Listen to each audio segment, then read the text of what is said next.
Bem-vindos ao canal da União Cristã Espírito Amor e Verdade no YouTube, com o UCAV Notícias de todos os domingos. Como sempre, na primeira parte, nós reservamos um momento com mensagem, com textos de cunho universalista. Portanto, por isso mesmo, é um momento ecumênico, não apenas espiritista. E hoje temos um texto um pouco diverso daquilo que apresentamos normalmente. É uma crônica extraída de um livro chamado Cartas e Crônicas, pela psicografia de Francisco Cândido Xavier, ditada por um espírito intitulado Irmão X. Essa titulação tem uma razão de ser. Irmão X, na verdade, foi, numa encarnação, Humberto de Campos. E quem foi Humberto de Campos? Humberto de Campos é um maranhense, radicou-se no Rio de Janeiro, escritor, jornalista, foi membro da Academia Brasileira de Letras, foi deputado federal, mas desencarnou cedo, aos 48 anos, em 5 de dezembro de 1994, em função de uma cirurgia a qual ele não resistiu, tinha problemas sérios, renais, problemas visuais também. Mas todos nós sabemos que existe um planejamento encarnatório, né?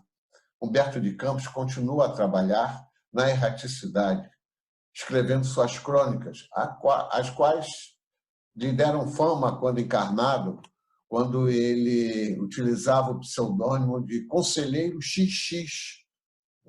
E por que desse livro, como também no Brasil, Coração do Mundo, Pátria do Evangelho, né, tem essa titulação, Irmão X, o Espírito.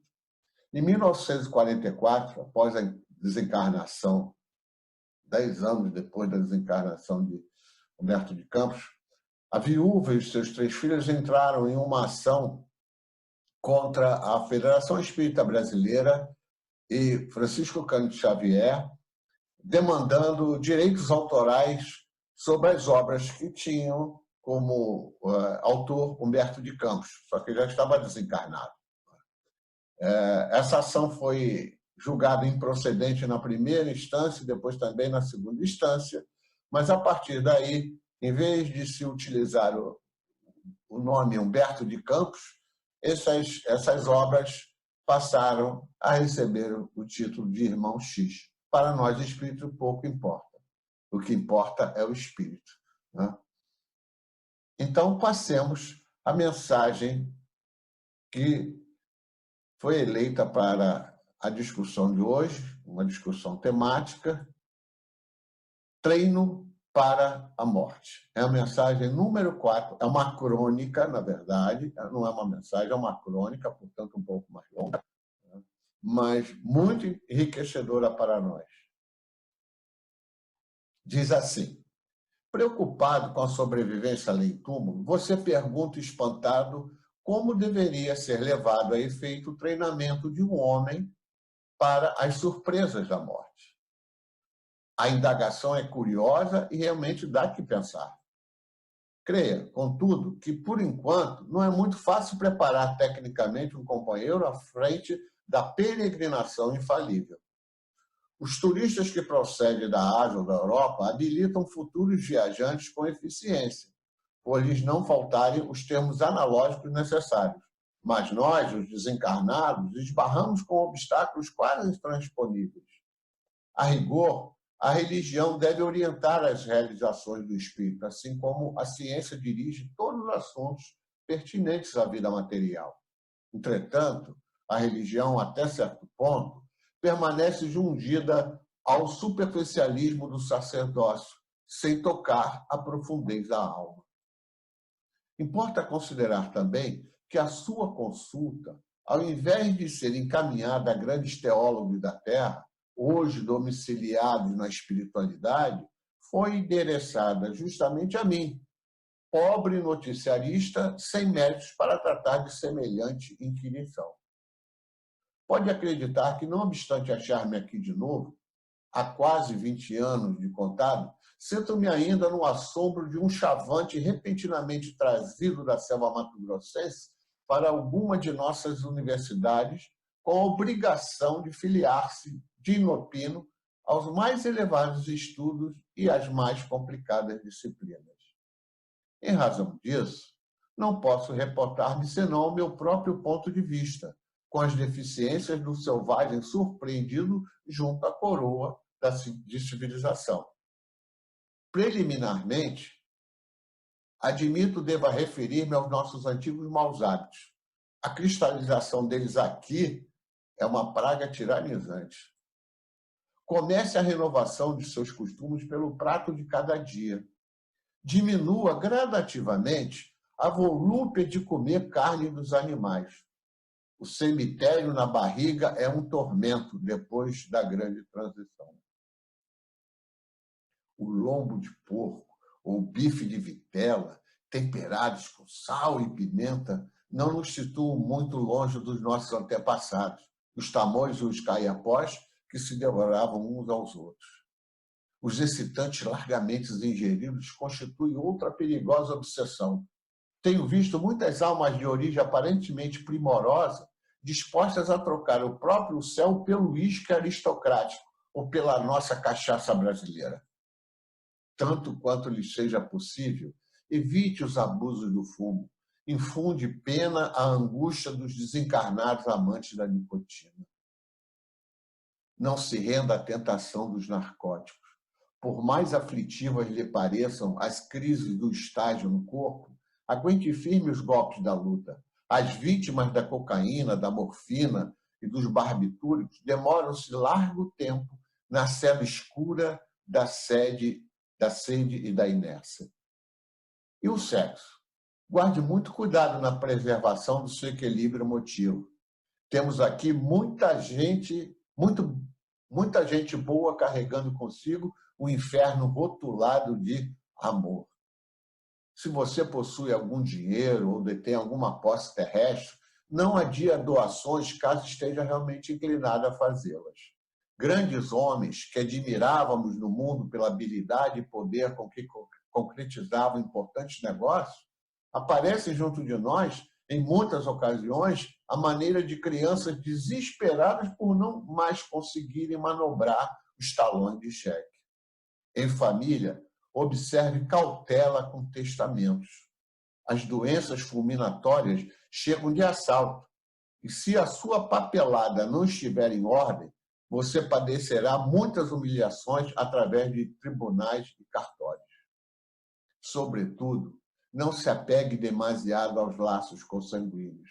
Ame a sua esposa, seus filhos e seus parentes com moderação, na certeza de que um dia você estará ausente deles e de que, por isso mesmo, agirão quase sempre em desacordo com a sua vontade, embora lhe respeitem a memória. Não se esqueça de que, no estado presente da educação terrestre, se alguns afeiçoados lhe registrarem a presença extraterrena, depois dos funerais, na certa intimá-lo-ão a descer aos infernos, receando-lhe a volta inoportuna. Se você já possui o tesouro de uma fé religiosa, viva de acordo com os preceitos que abraça. É horrível a responsabilidade moral de quem já conhece o caminho, sem equilibrar-se dentro dele. Faça o bem que puder, sem a preocupação de satisfazer a todos.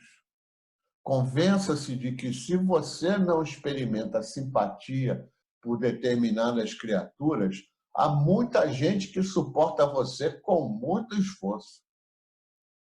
Por essa razão, em qualquer circunstância, conserve o seu nobre sorriso. Trabalhe sempre, trabalhe sem cessar. O serviço é o melhor dissolvente de nossas mágoas. Ajude-se através do leal cumprimento de seus deveres. Quanto ao mais, não se canse nem dá em excesso, porque com mais tempo ou menos tempo, a morte lhe oferecerá o seu cartão de visita, impondo-lhe ao conhecimento tudo aquilo que por agora não lhe posso dizer. Irmão X. A seguir, assistiremos a um vídeo que nos mostra a perspectiva da morte.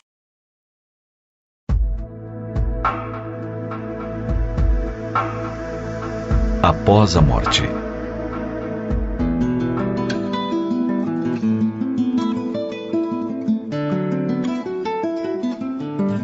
A morte é um fenômeno biológico inevitável. Os homens são espíritos encarnados. Eles estão na Terra, mas não são da Terra. Permanecem aqui de forma transitória, a fim de que evoluam intelectual e moralmente. Por falta de informações, ao longo do tempo, surgiram variadas teorias sobre o estado dos espíritos após a morte. Concebeu-se a ideia de um céu de eleitos, em completo ócio e totalmente indiferentes ao tormento de quem não mereceu a salvação. Como contraparte indispensável, surgiu o conceito de um inferno onde os infelizes pecadores seriam eternamente torturados. De acordo com as concepções religiosas, inúmeras outras formulações teóricas foram feitas. Entretanto, as descrições sempre foram bastante genéricas e um tanto fantasiosas. Há evidentes incoerências em algumas descrições. Por exemplo, pessoas bondosas merecem o céu, mas se tornam egoístas ao lá chegar, pouco se importando com o sofrimento de quem não teve a mesma dádiva. Nessa linha, uma mãe amorosa e boa seria eternamente feliz, embora sabendo que seus filhos sofreriam para sempre. Essa artificialidade gerou bastante descrença. Consequentemente, persiste uma dúvida generalizada a respeito do que ocorre com o espírito após a morte do corpo. O Espiritismo lança luz sobre essa questão. Ele não formula uma mera teoria a partir de concepções filosóficas. São os próprios espíritos desencarnados que relatam sua situação. A mediunidade bem empregada permite o intercâmbio com os integrantes do plano espiritual. Por meio dela, é possível verificar como eles vivem, se sofrem ou são felizes e a razão disso. Não se trata de imaginar como está atualmente um espírito que viveu na Terra de determinado modo. Ele próprio descreve sua situação.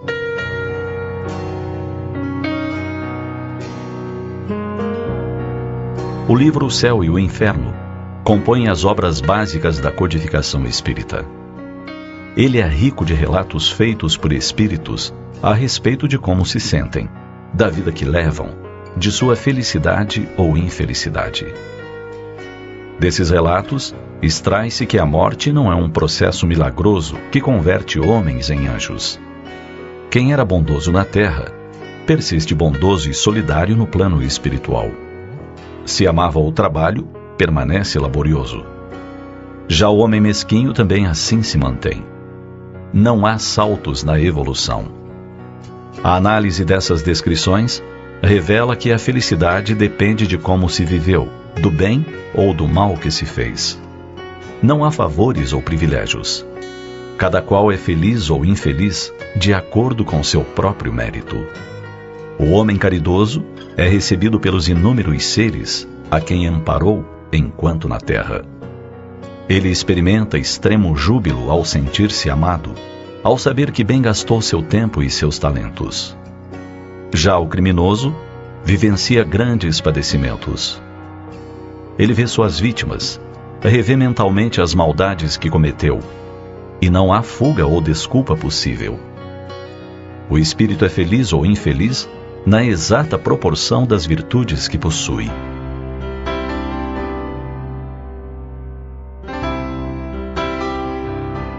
Ciente dessa realidade e de que você inevitavelmente morrerá, reflita sobre o modo como vive. Para evitar construir sua casa sobre areia, no dizer evangélico, dedique-se a amealhar virtudes e a fazer o bem. Apenas isso garantirá sua felicidade quando retornar ao seu verdadeiro lar. Pense nisso.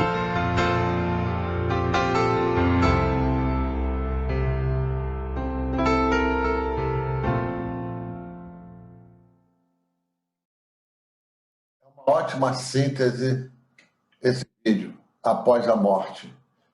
Ele está incluído no programa Momento Espírita, que é uma produção de Wagner Lima, nosso companheiro de São Paulo, radialista, jornalista, e que está disponível no YouTube. Está aí o endereço. Basta que você coloque Momento Espírita na pesquisa do YouTube, você vai encontrar várias mensagens, vários pequenos vídeos produzidos pelo nosso companheiro. E nessa segunda parte, que nós destinamos aos eventos, às informações gerais e específicas da nossa comunidade, bem como finalizamos com a nossa prece de domingo, iniciamos chamando a atenção para o evento que vai ocorrer nessa próxima sexta-feira, dia 14 de agosto, às 20 horas, estreia no nosso canal uma videopalestra intitulada O Homem Psicossomático, cuja síntese já apresentamos no Notícias da semana passada. E hoje está aqui quem realizará essa videopalestra. É um médico paulista, hoje radicado em Mato Grosso do Sul, chamado Décio Índole Júnior. Estão todos convidados a participar dessa estreia com direito a um chat. E o boletim de agosto já está disponível, basta que vocês solicitem ao Luiz Cláudio Furtado. Está recheado de bons artigos, de mensagens, inclusive com o documento emitido semana passada pelo CR. Né? Tem uma reportagem que nos chama a atenção para a possibilidade de estudo interpretativo, está aí no final dessa página 6 do jornal, e que você pode acessar diretamente o portal da FEB, e lá terá todas as informações como participar. Né? Uma mensagem de Emmanuel, Pensa um Pouco, e também do André Luiz, né? Figuras frequentes em nossas notícias.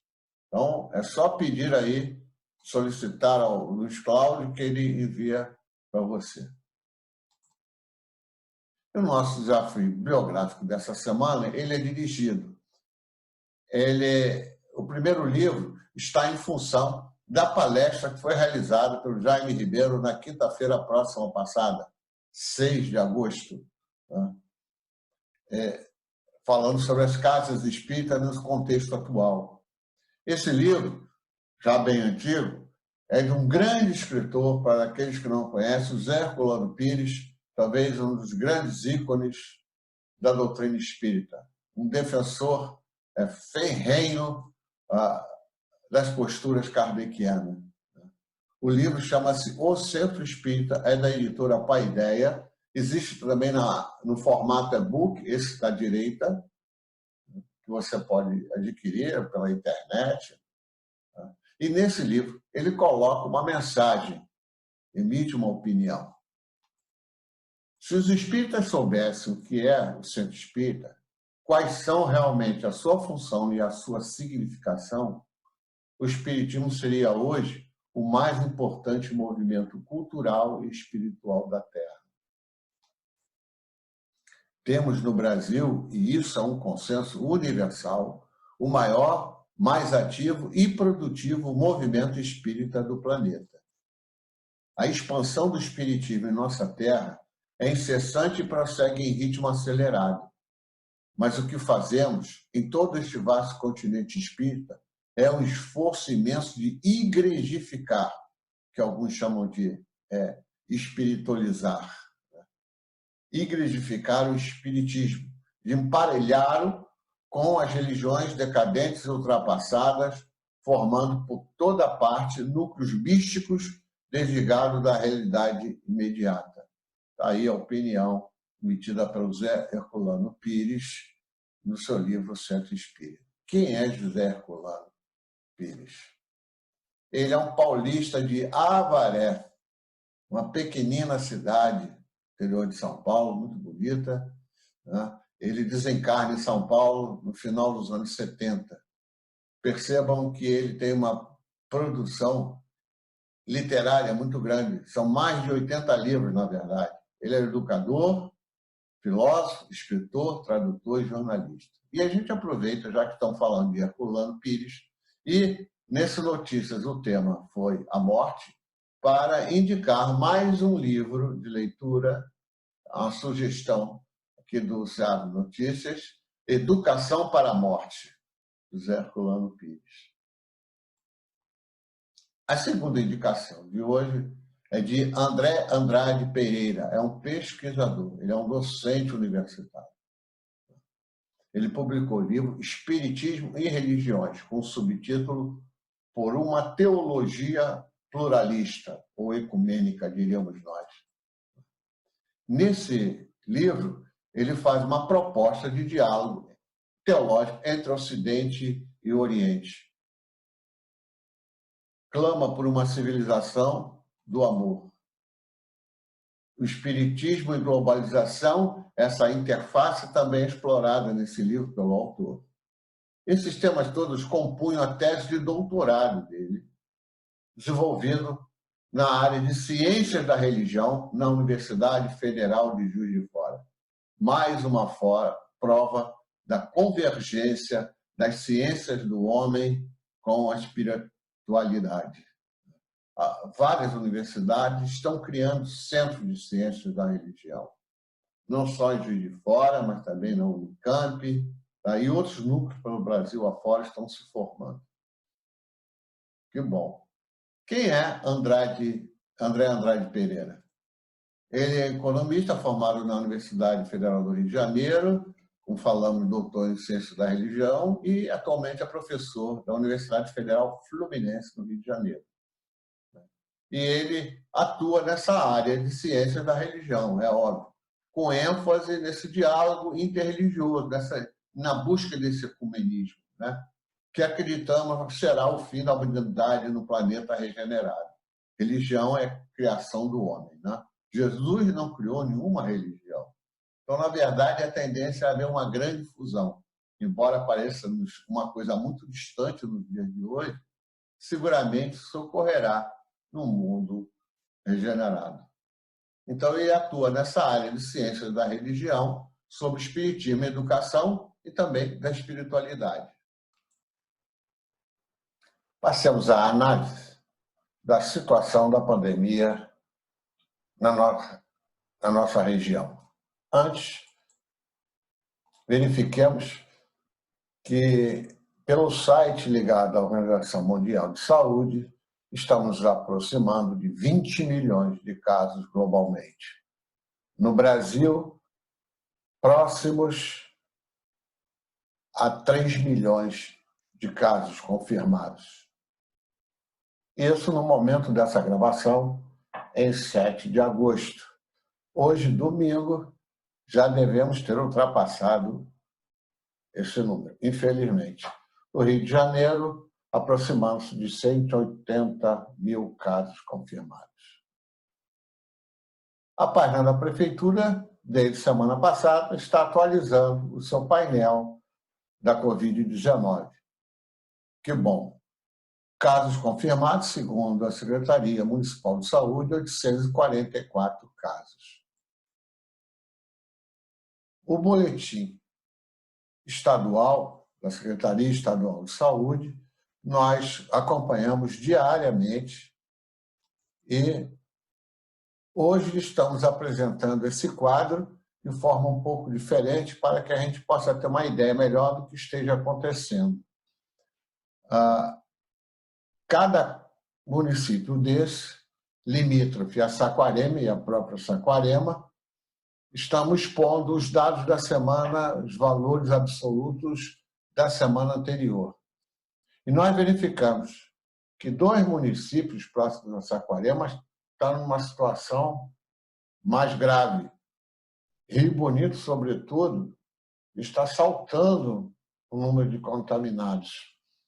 Provavelmente terão que tomar medidas agudas lá. São 300 casos da semana passada para cá. Maricá com cerca de 200 casos a mais. Tanguá é que está com a melhor situação, 22 casos da semana passada para hoje, né? A mais. Tinha 600 no boletim, de sexta-feira, 622. Araruama, com 97 casos, né? De 618 para 715. Saquarema, pela Secretaria Estadual de Saúde, o número absoluto aumentou muito, de 597 para 764. E isso tem a ver com a passagem de dados, enfim. A Secretaria Municipal de Saúde, verificamos que houve um aumento de 41 casos. Aqui, pela Secretaria Estadual, cerca de 200 casos, né? Pouco menos de 200 casos. Enfim, qual a medida melhor de tomada nesse momento? Manter o que já estamos fazendo. É tempo de recolhimento, é tempo de distanciamento, é tempo de usar máscara, é atentar para os hábitos salutares de lavar as mãos com frequência. Enfim, vamos continuar a fazer a nossa parte. Sempre lembrando que todas as atitudes cidadãs são fruto da nossa cultura e, para nós espíritas, sabemos do nosso estágio evolutivo. O gráfico que construímos semanalmente não vai apresentar, obviamente, grandes modificações.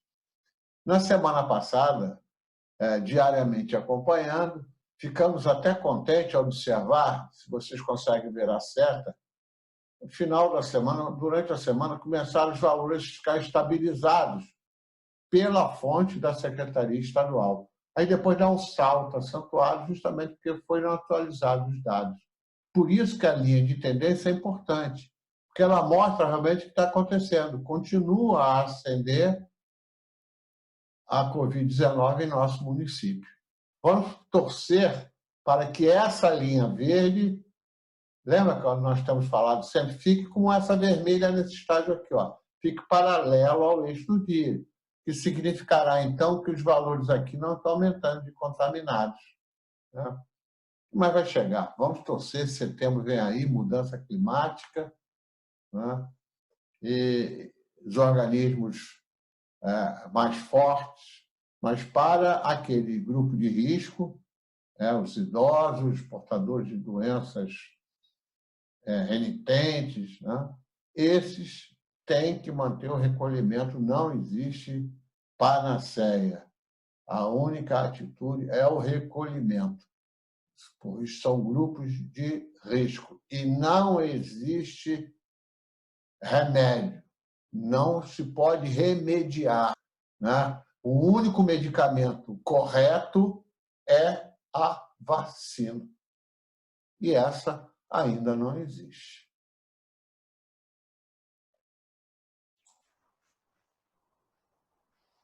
E agora, as informações da comunidade espírita da nossa região.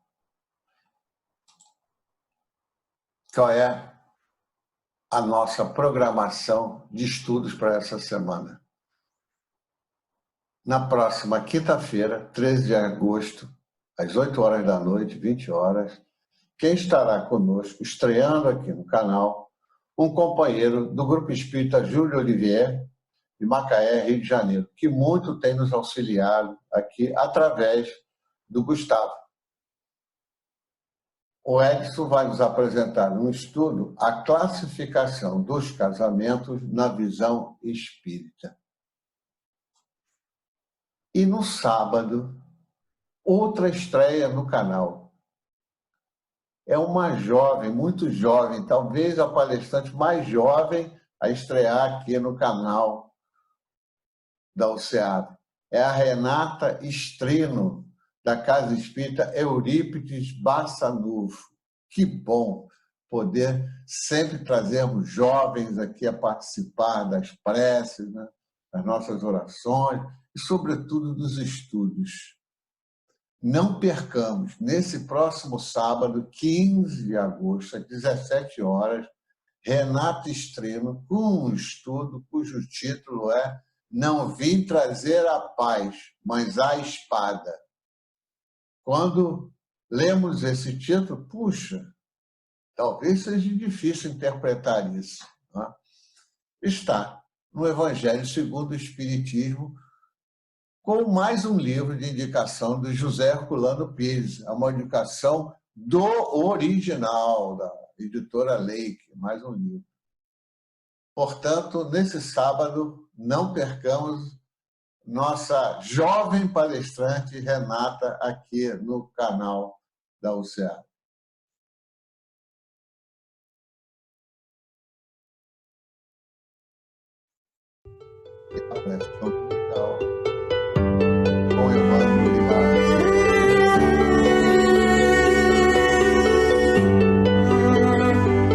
Senhor onipotente, que a tua misericórdia se estenda sobre os nossos irmãos que acabam de deixar a terra. Que a tua luz brilhe para eles. Tira-os das trevas, abre-lhes os olhos e os ouvidos. Que os bons espíritos os cerquem e lhes façam ouvir palavras de paz e de esperança. Senhor, ainda que muito indignos, ousamos implorar a tua misericordiosa indulgência para este irmão nosso que acaba de ser chamado do exílio. Faze que o seu regresso seja o do filho pródigo. Esquece, ó meu Deus, as faltas que haja cometido, para que te lembrares somente do bem que haja praticado. Imutável é a tua justiça, nós o sabemos, mas imenso é o teu amor. Suplicamos-te que abrandes aquela na fonte de bondade que emana do teu seio. Brilha a luz para os teus olhos, irmão que vens de deixar a terra. Que os bons espíritos de ti se aproximem, te cerquem e ajudem a romper as cadeias terrenas. Compreende e vê a grandeza do nosso Senhor. Submete-te, sem queixumes, à sua justiça, porém, não desesperes nunca da sua misericórdia. Irmão, que um sério retrospecto do teu passado te abra as portas do futuro, fazendo-te perceber as faltas que deixas para trás e o trabalho cuja execução te incumbe para as reparares. Que Deus te perdoe e que os bons espíritos te amparem e animem. Por ti orarão os teus irmãos da terra e pedem que por eles ores. Assim seja.